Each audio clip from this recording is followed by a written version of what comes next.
क्या जो किस्सा हुआ है, क्योंकि इंसिडेंट एक हुआ, आपकी वाइफ को डिपोर्टेशन के लिए भेजा गया। इस पूरे घटनाक्रम को बताएं, मतलब क्या हुआ, कब शादी हुई, कैसे हुआ? एक्चुअली ये हमारी शादी 24 मई 2024 को हुई थी, वीडियो कॉन्फ्रेंस के ज़रिए। ये मेरी कज़न है, मेरे मामू की बेटी हैं। कहाँ रहते हैं? ये वहाँ पाकिस्तान में सियालकोट में रहते हैं, और पार्टीशन से पहले ये यहाँ मेरा अभी घर है, यहाँ पे ये दोनों फैमिलियाँ जॉइंट रहती थी। वो विभाजन के दौरान दोनों फैमिलियाँ बट गईं, तो ये पाकिस्तान चले गए। तो उसके बाद हमारे परिवार के बड़ों ने रिश्ता तय कर दिया हमारा बचपन में ही कि हम आपस में रिश्तेदारी करेंगे। तो फिर जब अभी शादी की हमने 2024 में, उससे पहले मैं आपको बता दूं कि मैं सीआरपीएफ में कार्यरत हूं।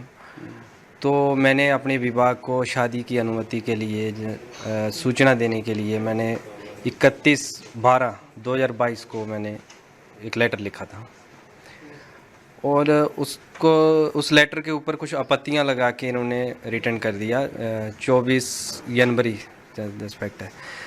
तो उसमें मैरिज का कार्ड, शादी कहाँ पे होगी ये, और ये सब चीज़ें उसमें लिखी गई।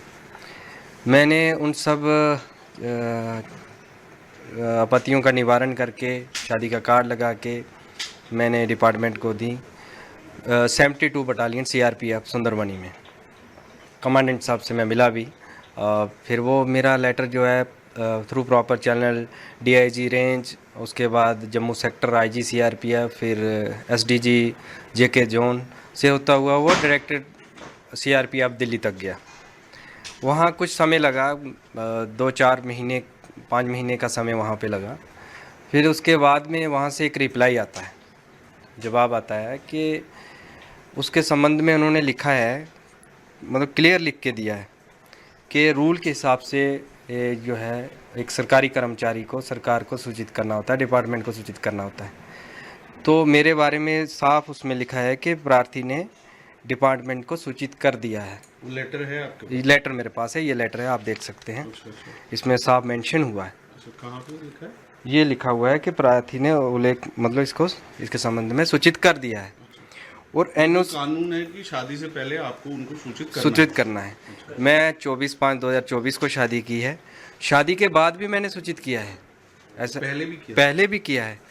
और तो अनुमति वहाँ से दी गई 30 थी 30 शादी के लिए? जी, ये देखो क्लियर है, 30/4/2024 को डायरेक्टरेट से आया हुआ है कि इसने सूचित कर दिया है डिपार्टमेंट को, और एनओसी का कोई उल्लेख नहीं है इसमें। अच्छा। उसके बाद में ये 24/5/2024 को मेरी शादी हुई। मेरे फादर कैंसर पेशेंट हैं। पहले हमने डेट जो है, उन्होंने सीआरपीएफ ने मतलब किया था कि आप कर सकते हो शादी? जी क्लियर है, ये लेटर है मेरे पास डायरेक्टर डीजी का। अच्छा अच्छा। जी, इन्फॉर्म किया मैंने। अच्छा।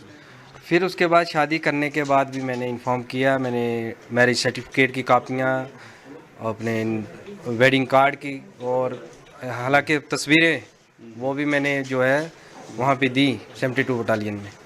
और टाइम टू टाइम मैं प्रॉपर इन्फॉर्म करता रहा डिपार्टमेंट को। फिर मैंने दरअसल पहले शादी की हमारी डेट 5/11/2023 थी, जो इसमें मेंशन है। तो इस लेटर में भी समय लग रहा था और वीज़ा मिलने में भी देरी हो रही थी, तो उस टाइम पे हो नहीं पाई। फिर ये अच्छा, शादी उस टाइम पे नहीं हुई? नहीं हो पाई, जो क्योंकि वीज़ा नहीं मिला? वीज़ा नहीं मिला।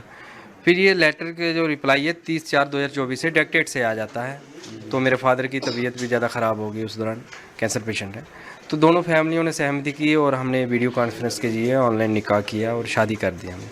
उसकी सूचना मैंने डिपार्टमेंट को दे दी। मेरे पास लेटर हैं जो मैंने सूचना दी है, और उससे पहले ये डायरेक्टेड से जो मैंने पहले इंटीमेशन किया है, डीजी ऑफिस से लेटर आया, उसमें ये क्लियर लिखा है कि डिपार्टमेंट को इन्फॉर्म हो चुका है। फिर इसके बाद 28 फरवरी 2025 को मेरी वाइफ को वीज़ा मिलता है, वो भारत आती हैं 15 दिन के वीज़े पे। शादी किस दिन हुई थी? शादी हुई थी 24/5/2024, 24 मई को, अच्छा, 24 में? 2024 में। 2024। जी, वो आती हैं 2025 फरवरी 28 को। अच्छा, एक साल बाद लगभग वीज़ा मिला? हाँ, लमसम 9 महीने या 1 साल का इतना हमें टाइम लगा उसमें, वीज़े के प्रोसेस में कंप्लीट होने में। उसकी फील्ड वेरिफिकेशन होती हैं यहाँ पे भी, सारा 2-3 विभाग उसकी वेरिफिकेशन करते हैं। तो जब मेरी वाइफ आई तो मैंने अपनी बटालियन को टेलीफोनिकली भी वीज़े की कापियाँ भी मेरे व्हाट्सएप पे आज भी उसकी डिप्टी कमांडेंट के नाम पे जो मैंने भेजा है नंबर पे, आज भी प्रूफ है। तो मैंने वो पूरे डिपार्टमेंट को इन्फॉर्म किया। फिर उसके बाद 15 दिन के वीज़े पे थी, तो हमने उसके विदिन 15 दिन के अंदर ही हमको एलटीवी अप्लाई करना होता है, अगर मतलब वो लॉन्ग टर्म वीज़ा जो शादी के ग्राउंड पे मिलता है। तो हमने वो 4 मार्च को ही अप्लाई कर दिया, 4 मार्च अभी 2025 25 को। तो 14 तक हमारा विज़िट वीज़ा था। उस दौरान फील्ड वेरिफिकेशन हुई एलटीवी की, और 13 मार्च को जो है हमारा इंटरव्यू एफआरओ के पास होता है, एफआरओ जम्मू के पास। तो उसके बाद उन्होंने कहा कि आपका पॉजिटिव रिकमेंडेशन हम आगे भेज रहे हैं, तो आप एलटीवी कैटेगरी में फॉलो करते हैं, आप स्टे कर सकते हैं, इसमें कोई नहीं। तो रहते रहे, सब ठीक था। फिर उसके बाद ये जो इंसिडेंट हुआ, उसके बाद गवर्नमेंट पहलगाम अटैक हुआ, फिर गवर्नमेंट ने कोई इनिशिएटिव लिए, उस पर जो फैसले लिए, तो उसमें गवर्नमेंट ऑफ इंडिया ने जो होम मिनिस्ट्री सा आर्डर निकला है, उसमें उन्होंने एलटीवी के लिए ये नॉट एप्लीकेबल लिखा हुआ है कि इन पे लागू नहीं होता है। तो हम एलटीवी में आते थे, क्योंकि हमारी रिकमेंडेशन होके इन प्रोसेस में था। लेकिन ये मैं आपको दिखा देता हूँ, ये देखो एलटीवी वैलिड और issue of new visa allowed, LTV yes मिलेगा। और ये deadline of exit India for visa holder, सबको एग्जिट है। एलटीवी जो कैटेगरी में आते हैं उनको, उनके ऊपर नॉट एप्लीकेबल, ये गवर्नमेंट का ऑर्डर जो आया। हम इसके अनुसार ठीक थे, तो अचानक हमें एक एग्ज़िट परमिट आता है, ये एफआरओ की साइट से हमें मेल आता है। मैंने वहाँ बात की, तो थोड़ी देर के बाद वो एग्ज़िट परमिट जो है कैंसिल हो जाता है। तो दूसरे दिन जो है तहसीलदार की तरफ से हमें बोला जाता है, इन्फॉर्म किया जाता है। उसके ऊपर ये आप देख सकते हैं, ये देखो exit permit against application ID number ये स्टैंड कैंसल, वी आर री एग्जामिनिंग योर केस। ये एफआरओ का मेल है हमारे पास। फिर उसके बाद हमें जो नोटिस दिया जाता है वो दिया जाता है विजिट वीज़े पे, विजिट वीज़े पे जो तहसीलदार की तरफ से कि आपका विजिट वीज़ा इतने से इतना था। हालांकि हमारा विजिट वीज़ा जो है वो 14 मार्च तक था, वो लिख रहे हैं 22 मार्च तक, ऐसा नहीं है, 14 मार्च तक था हमारा। तो हमने 13 मार्च को हमारा अप्रूवल के लिए चला गया। जो इसका प्रोसीजर है एलटीवी का आम यही है, मतलब जो भी है ऑफिशियली काम इसका। तो उस दौरान फिर हमें नोटिस दिया गया, हमने एडवोकेट अंकुर शर्मा जी से बात की और हमने इस पटिशन को जम्मू कश्मीर हाई कोर्ट में दर्ज किया। तो कोर्ट ने उसमें हमारे डॉक्यूमेंट्स देखे, हमारे उसमें देख के उन्होंने इंटरवेंशन की। तो मेरी वाइफ को उस टाइम अटारी बागा बॉर्डर लिया जा रहा था। हाँ, हालांकि ये सीआरपीएफ की जो डायरेक्टरेट से हमारी जो अप्रूवल आई है, जिसमें उन्होंने लिखा है कि सूचित कर दिया गया है, हमने ये हाई कोर्ट में सबमिट की। ये कोर्ट ने माना इस चीज़ को, ये वैलिड, क्योंकि डीजी ऑफिस से आई हुई है। तो उसके बाद मेरी वाइफ को अटारी बॉर्डर पे लिया गया। फिर उसके बाद में कोर्ट से शाम को एक ऑर्डर निकलता है, उन्हें रोका जाता है एलटीवी के उसके। अच्छा, वहाँ अटारी में रोक दिया गया? नहीं, मतलब वहाँ पहुँचने तक यहाँ से कोर्ट ने डिसीजन लिया। अच्छा। तो फिर उन्हें वहाँ से रिटर्न किया गया, तो आपकी वाइफ को वापस किया गया कि हम एलटीवी में फॉलो करते हैं, और उसके ऊपर जो भी निर्णय होगा कोर्ट का, जहाँ जो डिपार्टमेंट है वो मतलब आगे है। तो इस दौरान में मैंने सोशल मीडिया पे कुछ न्यूज़ सुनी कि सीआरपीएफ की तरफ से कि आप मतलब आप जवान पे एक्शन लेने वाले हैं, ये है वो है, तो न्यूज़ में चलता रहा। तो कल अचानक कुछ हमारी 41 बटालियन जो इस टाइम भोपाल में है, अभी मेरे ट्रांसफ़र कर दिया गया भोपाल में, वो भी मैं आपको बताता हूँ। तो वहाँ से कुछ नोटिस आता है मुझे, तो मैं उस नोटिस को रिसीव करता हूँ। तो उसमें पढ़ता हूँ, तो उसमें वो एक चीज़ मेंशन करते हैं कि हमें निकाह के लिए इन्फॉर्म किया जवान ने। तो निकाह ही मैरिज होती है, निकाह के लिए इन्फॉर्म किया है। अच्छा। निकाह के लिए इन्फॉर्म किया, फर्स्ट पैरे में लिख रहे हैं। और वीज़े के लिए इन्फॉर्म नहीं किया। वीज़े के लिए वीज़े की कापियाँ मैंने सबमिट की हैं, सब किया है। फिर वो कह रहे हैं कि विज़िट वीज़ा एक्सपायर होने के बाद इलीगली ये जवान ने अपने पास रखा था। ऐसा नहीं है, मेरे पास प्रूफ है। ये LTV के जो कंसर्न अथॉरिटी हैं उन्होंने हमें स्टे बोला, उनके लेटर हैं, सारा जो प्रोसीजर है। मैंने ये LTV अप्लाई के, विज़िट वीज़े के जो भी प्रोसीजर है वो लिखित में भी और कल भेजे आपने? नहीं, पत्रियाँ ये इसके कापियाँ वो मैंने 41 बटालियन में भी जमा की हैं पहले? हाँ, पहले ये सब होने से पहले टोटल मैंने वहाँ पे, अभी मैं न्यू पोस्टिंग वहाँ गया था 29 मार्च को मैंने वहाँ ज्वाइन किया। इससे पहले एक इंसिडेंट मेरे साथ हुआ अचानक। इस पे कल वाले में क्या आप बताया गया कि आपको डिस्मिस किया जाता? जी, उसमें लिखा गया है कि आप क्या है लेटर में, क्या है? लेटर में ये चीज़ भी वो मेंशन कर रहे हैं कि निकाह के बारे में जवान ने सूचित किया है। तो वो बता रहे हैं कि विजिट वीज़े के बाद आपने एक पाकिस्तानी को घर में रखा, जो कि वो LTV में उस रखा। वजह से वो हाँ, रीजन दिया गया, लिखा है कि आपको डिसमिस किया है। क्या रीजंस क्या दिए डिसमिस के? रीज़न यही लिखा है उसमें कि आपने LTV ख़त्म होने के बाद अपनी वाइफ को यहाँ पे रखा और इसमें आपने डिपार्टमेंट को इन्फॉर्म नहीं किया। इन्फॉर्म मैंने किया, मेरे पास प्रूफ है, प्रॉपर चैनल मैंने उसमें डॉक्यूमेंट लगा के इन्फॉर्म किया हुआ है। LTV के कागज़ भी मैंने जो है 41 बटालियन में भी जमा कर दिए हैं। तो इससे पहले मुझे 72 बटालियन में जब मेरी वाइफ आई, उसके बाद मैं छुट्टी काट के 23 मार्च को मैं 72 बटालियन में रिपोर्ट किया था। तो आप इस दौरान कहाँ पोस्टेड है? जम्मू कश्मीर में पोस्टेड? नहीं, मैं इस टाइम मध्य प्रदेश भोपाल में पोस्टेड। वो तो अभी है जी। जब ये सारा आप शादी हो रही थी तो कहाँ? उस टाइम मैं जम्मू कश्मीर सुंदरमणि मेरा हेडक्वार्टर था 72 बटालियन का, और शिवखोड़ी में मेरी पोस्टिंग थी। अच्छा, अभी इधर ही पोस्टेड? जी। तो उस दौरान मेरे ये 23 मार्च को मैं रिपोर्ट करता हूँ वाइफ के यहाँ आने के बाद 72 बटालियन में। मैं वहाँ भी बताता हूँ, मैंने पूरे डॉक्यूमेंट्स मैंने उनके प्रिंट में निकाल के रखे हुए हैं, जो मैंने व्हाट्सएप भी किए घर से। इनको पूरी डिटेल 72 बटालियन को दी, वीज़े की कापी दी और LTV के लिए बताया। तो फिर मैं 26 मार्च को जब मैं शिवखोड़ी से हेडक्वार्टर सुंदरमणि में जाता हूँ, तो वहाँ अचानक से मुझे 27 तारीख को सुबह अर्ली मॉर्निंग बिना कुछ बताए हुए अचानक मुझे कहते हैं कि आपको 41 में रिपोर्ट करना है, आपको जाना है, आपकी ट्रांसफ़र होगी। तो मैंने पूछा, मेरा अभी 2027 में यहाँ ट्रांसफ़र पीरियड कंप्लीट होना था JNK से। तो मैंने आदेश के अनुसार मैंने उस पर कुछ ज़्यादा बात नहीं की, मैंने अपना वो उठाया। मुझे उसमें जब भी आप किसी दूसरी बटालियन में ट्रांसफ़र होते हैं तो आपको 15 दिन का ज्वाइनिंग टाइम मिलता है, पीरियड मिलता है, आपको घर से होके वहाँ ज्वाइन करना होता है। मेरा वो भी नहीं मिला मुझे इमरजेंसी वहाँ रिपोर्ट करने के लिए बोल दिया, JT उसमें नॉट परमिट लिख दिया। तो मैंने आदेश के अनुसार यहाँ से 41 बटालियन भोपाल में 29 को मॉर्निंग में मैंने ज्वाइन किया। मुझे ना ट्रेन, जी अभी जस्ट ये, उसके दौरान मुझे ना ट्रेन की टिकट मिली, ना मुझे हेडक्वार्टर से कहीं मुझे छोड़ा गया, सीधा गेट से आउट कर दिया गया। रीज़न किसी ने कुछ नहीं बताया।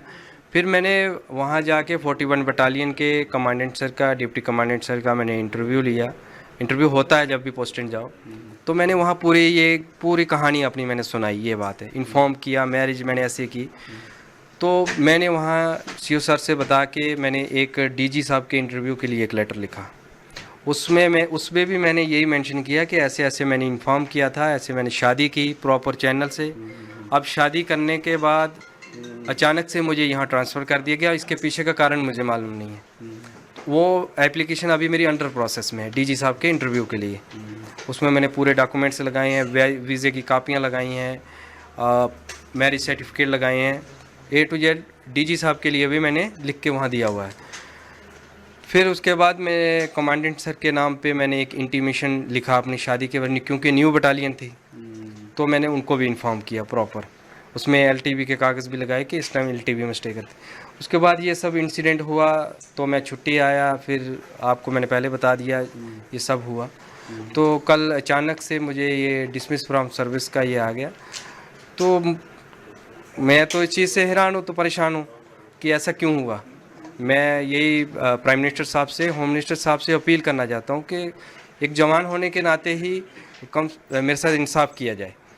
कि ऐसा क्यों, जब मैंने प्रॉपर चैनल 2024 में शादी कर रहा हूँ, 2022 से मैं डिपार्टमेंट को लगातार सूचित करता आ रहा हूँ। वो डिपार्टमेंट जानता भी, हर कॉपी मैंने उनको दी है।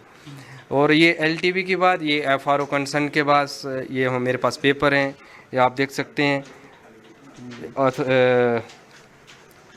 Has been refer to higher authority for approval के लिए एमएचए को जा रखा है हायर अथॉरिटी के पास।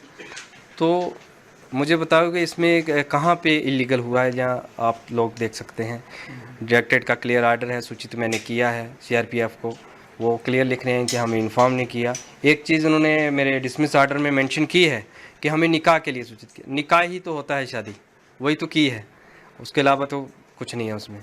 तो मेरी होम मिनिस्टर साहब से और प्राइम मिनिस्टर साहब से ये अपील है कि वो पर्सनली तौर पे इस चीज़ के ऊपर देखें कि एक जवान के साथ ये क्यों हो रहा है। जो होम मिनिस्टर साहब की जो गाइडलाइन आई है जो एग्ज़िट परमिट वीज़े के लिए, मेरे ख्याल से जहाँ तक मेरी समझ है ये टोटली उसके खिलाफ है।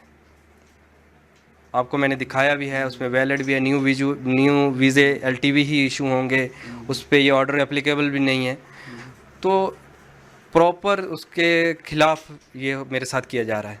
तो कल मुझे ये डिसमिस का नोटिस दिया गया, तो मैं अपनी अपील जो है प्राइम मिनिस्टर साहब से और होम मिनिस्टर साहब से करना चाहता हूँ। तो क्या बोलते हैं, मतलब घर में क्या माहौल है, जैसे वाइफ है वो क्या बोलते हैं? नहीं, घर में सब परेशान हो गए, अचानक से ऐसा किया जा रहा है, सभी लोग परेशान हैं, आसपास के भी आ रहे हैं, बैठ रहे हैं।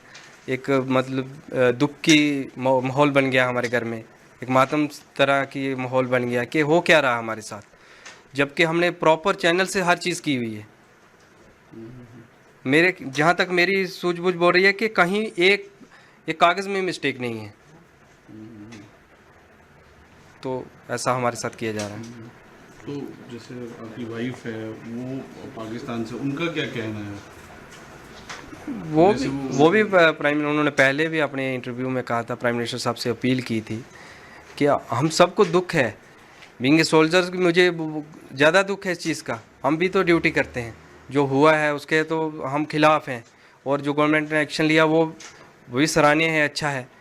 पर लेकिन गवर्नमेंट की जो गाइडलाइन आई है, जो उसमें आई है, हम उस कैटेगरी में फॉलो करते हैं, इसीलिए हम स्टे कर रहे हैं। इसीलिए हाई कोर्ट ने भी उस चीज़ को माना है। और अचानक से सीआरपीएफ डिपार्टमेंट मुझे बर्खास्त करता है, तो यही मैं कहना चाहता हूँ और अपील करना चाहता हूँ।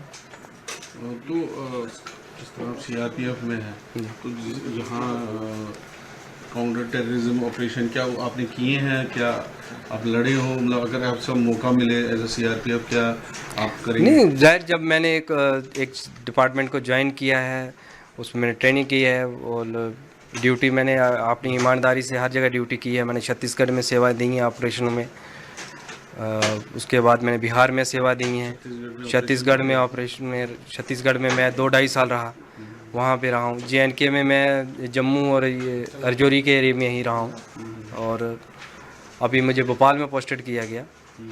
तो अचानक से मेरे साथ ऐसे किया जाना, मेरे ख्याल से मेरे साथ इंसाफ नहीं हो रहा है। तो मैं इस चीज़ की अपील जो है प्राइम मिनिस्टर साहब से करता हूँ कि मेरे साथ इंसाफ किया जाए, जस्टिस किया जाए।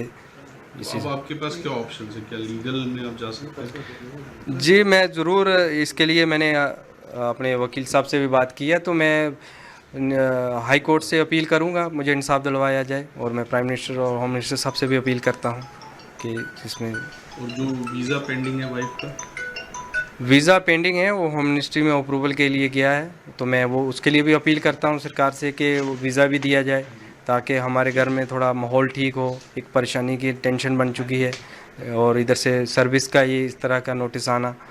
तो ये शादियाँ होती रहती है, मतलब जो आपके रिश्तेदारी में, क्योंकि जम्मू कश्मीर में काफ़ी लोग हैं, वहाँ पे शादी होती है, पाकिस्तान में काफ़ी सारे लोग शादी करते हैं। जी, वो तो होती है। अभी आपने देखा है कि हमने भी सोशल मीडिया या मीडिया के थ्रू अब देखा है कि कितने लोगों ने शादियां की हैं, शादियां होती हैं, और लोग रिश्तेदार जो भी हैं आपस में। मेरे तो मामू की बेटी हैं, इसमें हमने बड़ों ने किया था, मेरी अरेंज मैरिज हुई है जी।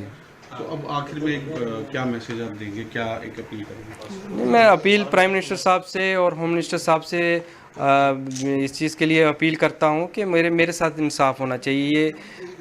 ये जो मेरे साथ किया जा रहा है, ये मेरे पास पूरे प्रूफ हैं, मैंने डिपार्टमेंट को इन्फॉर्म किया है, तो अचानक मेरे साथ ऐसे किया जा रहा है, उधर वीज़े के लिए और दूसरा सर्विस से इस तरह करना, तो एक हम परेशान हैं। हम इसके लिए गुहार लगाते हैं प्राइम मिनिस्टर और होम मिनिस्टर साहब से।